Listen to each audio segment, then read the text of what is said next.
Welcome to the online training on cross-border e-commerce for SMEs export, opportunities, challenges, and policy implications. This is the fifth of 6 topics. The topic of this presentation is understanding each procedure of cross-border e-commerce exporting food products from Chile to China.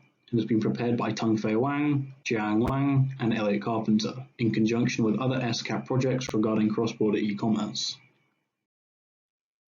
When we talk about cross-border e-commerce, inevitably we may need to mention the names of specific companies to serve as examples. However, it's important to point out that the mention of firm names and commercial products does not imply the endorsement of the United Nations. This applies to all training modules. At the end of this module, learners should be able to appreciate the complexity of each procedure of cross-border e-commerce and understand why analysis procedures are essential for further improvement. Here we have a visual representation of the destination of Chile's exports. It should be obvious from the graph that China is the largest trading partner of Chile, being the recipient of around 39% of Chile's exports in 2021, followed by the US at 16% and the EU at 9%. The vast majority of Chile's exports are raw materials. If you know anything about Chile, it's probably that it has an abundant amount of copper. However, what you might be less aware of is that they are also the third largest producer of cherries measured by volume, the vast majority of which they export to China.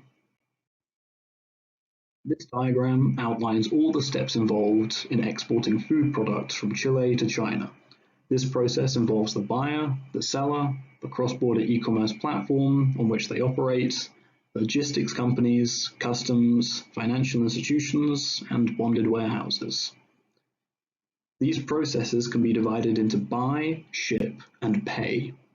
The most complicated steps are those in the ship section, as these steps involve complying with domestic and foreign trade regulations, as well as managing the logistics of international trade. To better illustrate the complexity of this, one of these steps will be described in detail. This page will describe the conclusion of transactions on the platform process in a step-by-step manner. It's one of the earlier processes in exporting food products from Chile to China, being the second of 14 total steps. The process starts with the seller placing a specific good for sale on a cross-border e-commerce platform. This is a sell offer. This offer is presented on the platform with important information regarding the good, such as its price, origin, measurements, delivery methods, and freight costs, among others. Once adequate information is provided, the item is then for sale on the platform.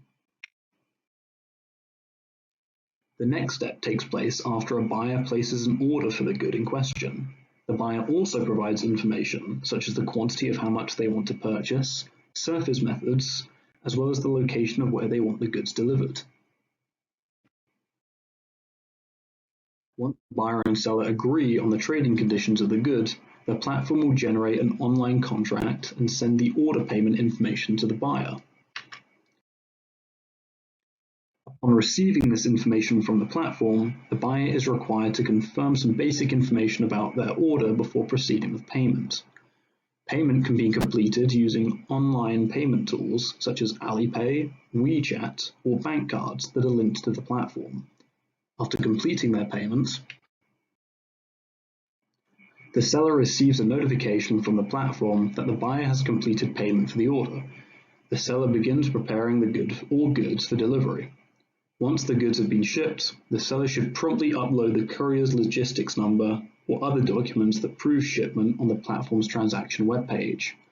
The buyer should also be able to track the order's progress through the platform.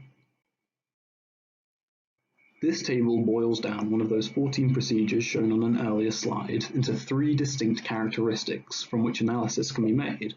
So, for example, the procedure sellers formalities for exports from Chile is given a good overview of what the procedure actually entails. What do the figures do in this procedure, and how do they interact? Other characteristics of the procedure, such as data and document requirements, as well as the transparency of this process, are noted.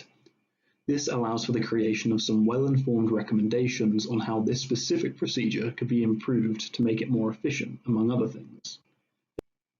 This, in turn, gives policymakers, as well as other stakeholders of cross-border e-commerce, a simple snapshot that allows them to make well-informed decisions, thus fostering trade facilitation and a more conducive environment for international trade.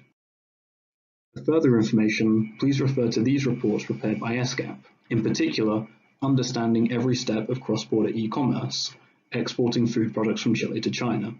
For any inquiries, please contact escap-tiid@un.org.